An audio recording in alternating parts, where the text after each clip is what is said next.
Assalamualaikum warahmatullahi wabarakatuh. Halo semuanya, perkenalkan nama aku Sinta Salsabila dengan NPM 2024001010. Nah teman-teman, hari ini aku akan sedikit membahas materi mengenai teknologi informasi. Nah, yang pertama itu ada definisi teknologi informasi. Nah, menurut Wikipedia, teknologi informasi atau dalam bahasa Inggris dikenal dengan istilah Information Technology atau IT adalah istilah umum untuk teknologi apapun yang membantu manusia dalam membuat, mengubah, menyimpan, mengkomunikasikan, atau menyebarkan sebuah informasi. Nah, selanjutnya ada fungsi teknologi informasi. Ada 6 fungsi utama teknologi informasi. Yang pertama ada menangkap atau capture. Yang kedua ada mengolah atau processing. Yang ketiga ada menghasilkan atau generating. Yang keempat ada storage. Yang kelima itu mencari kembali atau retrieval. Yang keenam itu mengirim atau transmission. Nah, fungsi yang pertama itu menangkap. Nah, itu untuk menerima atau mengumpulkan data mentah dari berbagai sumber. Nah, contohnya itu seperti merekam data melalui keyboard, scanner, mikrofon, kamera, atau sensor lainnya. Fungsi yang kedua itu mengolah. Nah, di sini bisa mengolah, memproses, atau menganalisis data masukan yang telah diterima. Nah, pengolahan ini bisa berupa perhitungan, konversi, bentuk data, analisis, atau sintesis data. Nah, contohnya itu melakukan perhitungan akuntansi di program spreadsheet atau menggabungkan data dari berbagai tabel. Nah, fungsi yang ketiga itu menghasilkan. Nah, jadi ini mengorganisasikan informasi ke dalam bentuk yang lebih terstruktur, terarah, dan mudah dipahami oleh pengguna. Nah, contohnya ini menghasilkan laporan, grafik, tabel, atau visualisasi data lainnya dari hasil pengolahan. Nah, fungsi yang keempat itu ada menyimpan. Nah, ini bisa merekam dan menyimpan data serta informasi pada suatu media penyimpanan agar dapat diakses kembali di masa depan. Contohnya itu seperti menyimpan dokumen ke hard disk, flash drive, atau layanan penyimpanan cloud. Nah, yang kelima itu ada mencari kembali. Nah, fungsi ini untuk menelusuri, menemukan, dan mengambil kembali data atau informasi yang sudah tersimpan. Contohnya itu seperti mencari file tertentu di komputer atau menggunakan mesin pencari di internet. Nah, untuk fungsi yang keenam, ini mengirim. Nah, fungsi ini untuk mengirimkan data dan informasi dari satu lokasi ke lokasi lainnya melalui jaringan komputer atau media komunikasi lainnya. Contohnya itu seperti mengirim email, melakukan panggilan video, atau mentransfer data antar perangkat melalui jaringan internet. Nah, selanjutnya itu ada komponen utama teknologi informasi. Nah, ada 5 komponen utama. Yang pertama itu ada perangkat keras atau hardware. Ini adalah sebuah komponen fisik yang bisa disentuh. Contohnya itu seperti komputer, laptop, smartphone, server, atau yang lain sebagainya.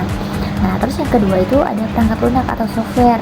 Ini itu serangkaian instruksi atau program yang memberitahu perangkat keras apa yang harus dilakukan. Nah, contohnya itu seperti sistem operasi nih, seperti Windows atau Android. Nah, kalau misalkan aplikasi itu contohnya seperti Microsoft Word, Instagram, atau juga Google Chrome. Nah, di sini yang ketiga itu ada jaringan atau network. Itu komponen ini menghubungkan berbagai perangkat keras agar dapat berkomunikasi dan berbagi data. Nah, untuk yang keempat itu ada data. Nah, data ini adalah informasi mentah dalam bentuk fakta, angka, atau statistik. Nah, yang kelima itu manusia atau brainware. Nah, manusia ini sebagai pengguna, administrator, atau pengembang sistem. Nah, tanpa adanya manusia, teknologi ini tidak dapat berfungsi. Nah, selanjutnya ada dampak teknologi informasi. Nah, di teknologi informasi ini pasti ada dampak positif dan juga negatifnya. Nah, yang pertama ini ada dampak positif. Yang pertama ini ada di bidang komunikasi dan juga informasi. Nah, ini adanya kemudahan akses informasi. Nah, jadi informasi dari seluruh dunia ini dapat diakses dengan cepat dan mudah melalui internet. Nah, selanjutnya ada komunikasi cepat dan murah. Nah, ini memungkinkan komunikasi tanpa batas ruang dan waktu melalui berbagai platform. Contohnya itu seperti email, pesan instan, atau WhatsApp, video call. Nah, ini memudahkan hubungan jarak jauh. Nah, terus ada efisiensi waktu dan biaya. Nah, ini mengurangi kebutuhan untuk perjalanan fisik untuk bertemu atau mengirim dokumen, menghemat waktu dan juga biaya. Nah, yang kedua ada di bidang ekonomi dan juga bisnis. Yang pertama itu ada peningkatan produktivitas. Nah, otomatisasi proses bisnis dan industri ini memungkinkan pekerjaan selesai lebih cepat dan akurat. Yang kedua ada perdagangan elektronik atau e-commerce. Ini membuka peluang bisnis baru dan mempermudah transaksi jual beli global tanpa perlu tatap muka. Nah, yang ketiga ada pengelolaan data yang efisien. Nah, di sini membantu perusahaan menyimpan, mengolah, dan menganalisis data besar untuk pengambilan keputusan yang lebih baik. Nah, selanjutnya ada di bidang pendidikan. Nah, di sini akses sumber belajar yang luas. Nah, di sini menyediakan beragam sumber belajar digital seperti e-book, jurnal, video edukasi yang dapat diakses kapan saja dan di mana saja. Nah, pembelajaran jarak jauh juga ada nih, itu namanya e-learning. Nah, ini memungkinkan kelas virtual dan kursus online, meningkatkan jangkauan dan kesetaraan pendidikan. Nah, selanjutnya ada inovasi metode pembelajaran. Nah, di sini menciptakan metode belajar yang lebih interaktif dan menarik dengan bantuan aplikasi dan media digital. Nah, selanjutnya ada di bidang pemerintah atau e-government. Ini ada peningkatan pelayanan publik. Nah, layanan pemerintahan seperti pengurusan dokumen, pajak, atau perizinan dapat diakses secara online. Nah, menjadi lebih cepat dan transparan. Nah, selanjutnya ada transparansi dan akuntabilitas. Nah, di sini memudahkan penyebaran informasi dan kebijakan pemerintah kepada publik, meningkatkan transparansi. Nah, yang terakhir ini ada di bidang sosial dan budaya. Nah, di sini pelestarian budaya lokal. Media digital dapat digunakan untuk mendokumentasikan dan mempromosikan warisan budaya lokal ke kancah global. Nah, yang kedua ada pengembangan komunitas online. Nah, membentuk komunitas dengan minat atau tujuan yang sama terlepas dari lokasi geografis. Nah, selain ada dampak positif, pasti ada dampak negatifnya. Nah, di sini dampak negatifnya yang pertama itu ada isu keamanan dan kejahatan. Nah, di sini ada kejahatan siber atau cybercrime. Ini peningkatan risiko kejahatan seperti penipuan online, hacking, pembajakan kartu kredit atau carding, dan penyebaran malware. Nah, selanjutnya ada ancaman privasi data. Nah, ini rentannya data pribadi dicuri atau disalahgunakan. Nah, selanjutnya ada penyebaran informasi palsu atau hoax. Ini kemudahan penyebaran informasi membuat berita bohong, fitnah, dan ujaran kebencian menyebar dengan cepat dan luas.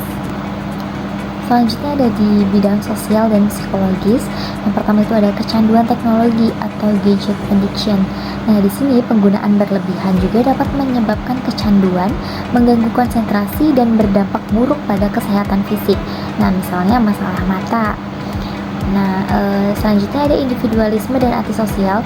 Nah, orang ini cenderung lebih fokus pada interaksi online daripada interaksi sosial tatap muka yang dapat mengurangi kemampuan bersosialisasi dan memicu isolasi sosial.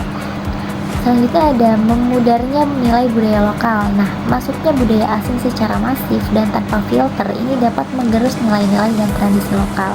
Selanjutnya ada penurunan moral. Nah, akses yang mudah ke konten negatif atau pornografi, kekerasan, ini dapat merusak moral terutama pada remaja dan juga anak-anak. Nah, yang ketiga itu ada bidang ekonomi dan ketenagakerjaan. Nah, jadi di sini ada kesenjangan digital atau digital divide. Nah, di sini ketidakmerataan akses terhadap teknologi informasi antara wilayah perkotaan dan pedesaan atau antara kelompok ekonomi atas dan bawah yang dapat memperparah ketidaksetaraan. Selanjutnya ada pengangguran teknologi. Nah, otomatisasi dan robotisasi di berbagai sektor industri ini dapat menggantikan pekerjaan manusia. Nah, menyebabkan manusia ini kehilangan beberapa jenis pekerjaannya.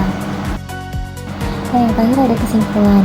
Nah, dapat disimpulkan bahwasanya teknologi informasi secara garis besar adalah pemanfaatan komputer, perangkat keras, perangkat lunak, jaringan, dan layanan pendukung lainnya untuk menciptakan, memproses, menyimpan, melindungi, dan bertukar data dan informasi elektronik. Teknologi informasi merupakan tulang punggung bagi hampir semua aspek kehidupan modern, mulai dari komunikasi pribadi hingga operasi bisnis global. Nah, teman-teman, mungkin itu saja yang dapat saya sampaikan. Kurang lebihnya saya mohon maaf. Wassalamualaikum warahmatullahi wabarakatuh.